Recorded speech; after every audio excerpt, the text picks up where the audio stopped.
Assalamualaikum warahmatullahi wabarakatuh. Ketemu lagi sama aku, Melini Autia Zulfa, NIM 2019-340-13 dari Pendidikan Bahasa dan Sastra Indonesia, semester 3 Universitas Muria Kudus.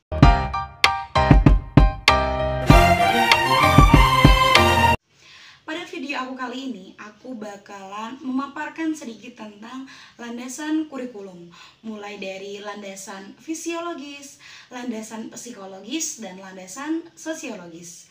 Nah, bagi kalian yang penasaran, ikuti terus video aku ya.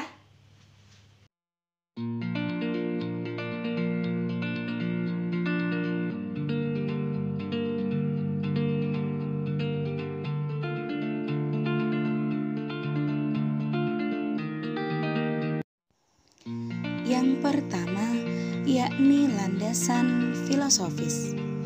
Landasan filosofis dalam pengembangan kurikulum mencakup tentang landasan filsafat. Filsafat sendiri mengkaji berbagai permasalahan yang dihadapi manusia, termasuk masalah pendidikan. Filsafat menelaah 3 pokok persoalan, yaitu hakikat benar dan salah atau logika, hakikat baik dan buruk atau etika, dan hakikat indah dan jelek atau estetika. Pada dasarnya, di dalam kehidupan manusia mencakup 3 permasalahan tersebut.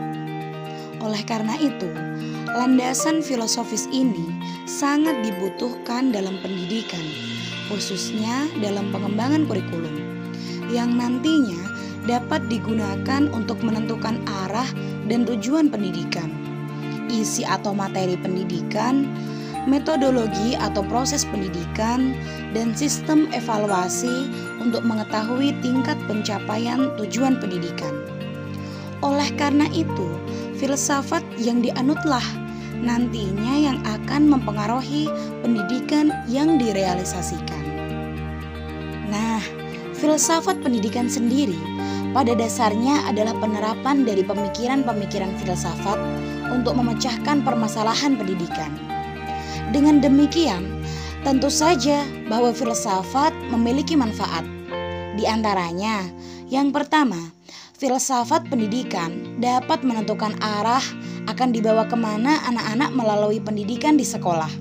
Yang kedua, tujuan pendidikan memberikan motivasi atau dorongan bagi kegiatan-kegiatan pendidikan.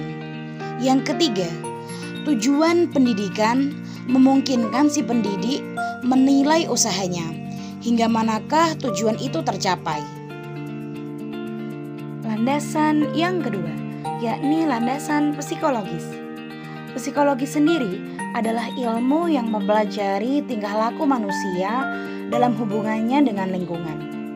Sedangkan kurikulum adalah upaya untuk menentukan program pendidikan untuk merubah perilaku manusia. Oleh sebab itu, dalam mengembangkan kurikulum harus dilandasi oleh psikologis sebagai acuan dalam menentukan apa dan bagaimana perilaku peserta didik itu harus dikembangkan. Pengembangan kurikulum harus dilandasi oleh asumsi-asumsi yang berasal dari psikologi yang meliputi kajian tentang apa dan bagaimana perkembangan peserta didik serta bagaimana peserta didik belajar. Oleh karena itu, melalui penerapan landasan psikologis dalam pengembangan kurikulum, antara lain dimaksudkan agar upaya pendidikan yang dilakukan dapat menyesuaikan dengan hakikat peserta didik, baik penyesuaian segi materi atau bahan yang harus disampaikan, penyesuaian dari proses penyampaian atau pembelajarannya, dan penyesuaian dari unsur-unsur upaya pendidikan lainnya. Terdapat 2 cabang psikologi yang sangat penting untuk diperhatikan dalam perkembangan kurikulum, yaitu psikologi perkembangan dan psikologi belajar. Psikologi perkembangan merupakan ilmu atau studi yang mengkaji perkembangan manusia beserta kecenderungan perilaku yang ditunjukkannya, atau juga bisa dikatakan ilmu yang mempelajari tentang karakteristik perilaku setiap individu pada berbagai tingkatan perkembangan. Sedangkan psikologi belajar adalah suatu pendekatan yang mengkaji bagaimana manusia umumnya melakukan proses belajar atau proses yang berkelanjutan. Memahami tentang psikologi merupakan bekal bagi para guru dalam tugas pokoknya, yaitu mempelajari anak. Psikologi atau teori belajar umumnya berkembang dan dikelompokkan menjadi 3 rumpun. Di antaranya teori disiplin mental, teori behaviorisme, dan teori kognitif Gestalt field. Yang pertama, teori disiplin mental. Menurut teori ini, anak sejak dilahirkan memiliki potensi atau daya tertentu yang masing-masing memiliki fungsi tertentu. Seperti potensi atau daya ingat, daya berpikir, daya mencurahkan pendapat, daya mengamati, daya memecahkan masalah, dan sejenisnya. Potensi-potensi tersebut dapat dilatih agar dapat berfungsi secara optimal. Yang kedua, teori behaviorisme. Behaviorisme muncul dari adanya pandangan bahwa individu tidak membawa potensi sejak lahir. Perkembangan individu dipengaruhi oleh lingkungan, yakni keluarga, lembaga pendidikan, dan masyarakat. Behaviorisme menganggap bahwa perkembangan individu tidak muncul dari hal yang bersifat mental. Perkembangan hanya menyangkut hal yang bersifat nyata yang dapat dilihat dan diamati. Yang ketiga, teori kognitif Gestalt field. Manusia dianggap sebagai makhluk yang melakukan hubungan timbal balik dengan lingkungan secara keseluruhan. Hubungan ini dijalin oleh stimulus dan respon. Stimulus yang hadir diseleksi menurut tujuannya. Kemudian, individu melakukan interaksi dengannya terus-menerus sehingga menjadi suatu proses pembelajaran. Intinya adalah bahwa psikologi sangat membantu para guru dalam merancang sebuah kegiatan pembelajaran, khususnya untuk pengembangan kurikulum. Landasan yang ketiga, yakni landasan sosiologis. Sosiologis dalam pembahasannya mencakup secara garis besar perkembangan masyarakat dan budaya yang ada pada setiap ragam masyarakat. Karena beraneka ragamnya budaya masyarakat yang ada di negeri ini, sehingga dalam perumusan kurikulum juga harus menyesuaikan pada budaya masyarakat yang akan menjadi objek pendidikan dan penerima dari hasil pendidikan tersebut. Pendidikan sendiri adalah proses budaya untuk meningkatkan harkat dan martabat manusia. Pendidikan adalah proses sosialisasi melalui interaksi insani menuju manusia yang berbudaya. Dalam konteks inilah anak didik dihadapkan dengan budaya manusia, dibina dan dikembangkan sesuai dengan nilai budayanya, serta dipupuk kemampuannya agar menjadi manusia yang berbudaya. Landasan sosiologis dalam pengembangan kurikulum dilihat dari substansinya.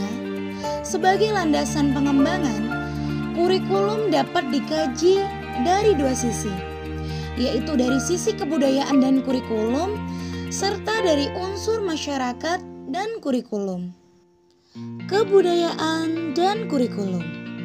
Kebudayaan dapat diartikan sebagai keseluruhan ide atau gagasan, cita-cita, pengetahuan, kepercayaan, cara berpikir, kesenian, dan nilai yang telah disepakati oleh masyarakat. Faktor kebudayaan merupakan bagian yang paling penting dalam pengembangan kurikulum dengan pertimbangan 1.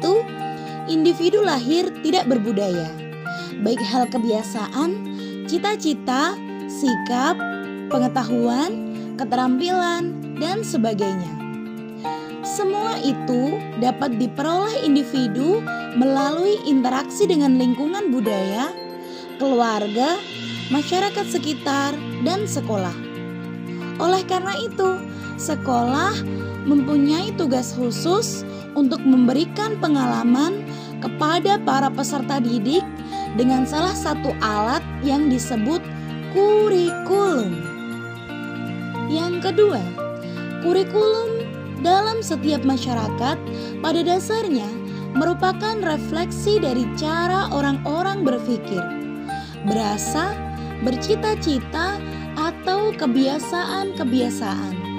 Karena itu, dalam mengembangkan suatu kurikulum perlu memahami kebudayaan.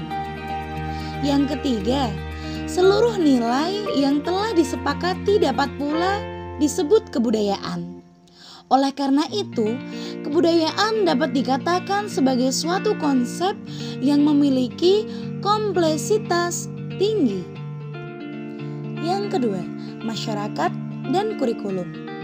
Tiap masyarakat mempunyai kebudayaan sendiri-sendiri. Dengan demikian, yang menjadi pembeda antara yang satu dengan yang lainnya adalah kebudayaan.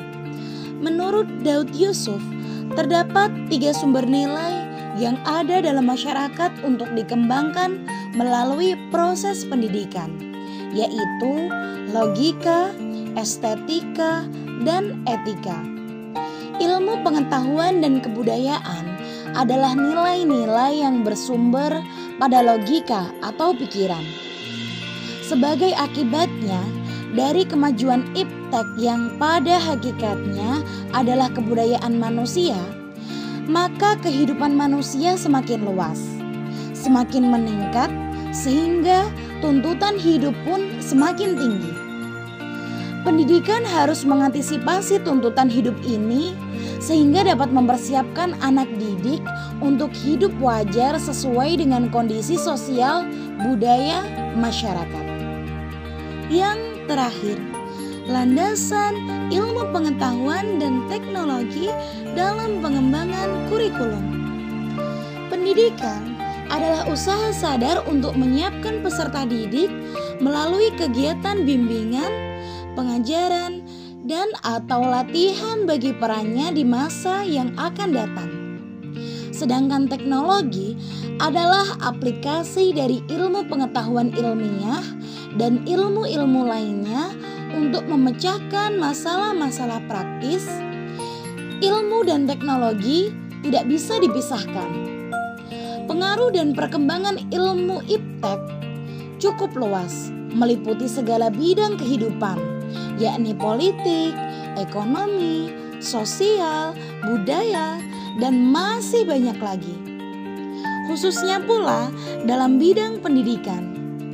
Mengingat pendidikan merupakan upaya menyiapkan siswa menghadapi masa depan dan perubahan masyarakat yang semakin pesat. Perkembangan iptek secara langsung akan menjadi materi pendidikan. Sedangkan secara tidak langsung memberikan tugas kepada pendidik untuk membekali masyarakat dengan kemampuan memecahkan masalah yang dihadapi sebagai pengaruh perkembangan iptek.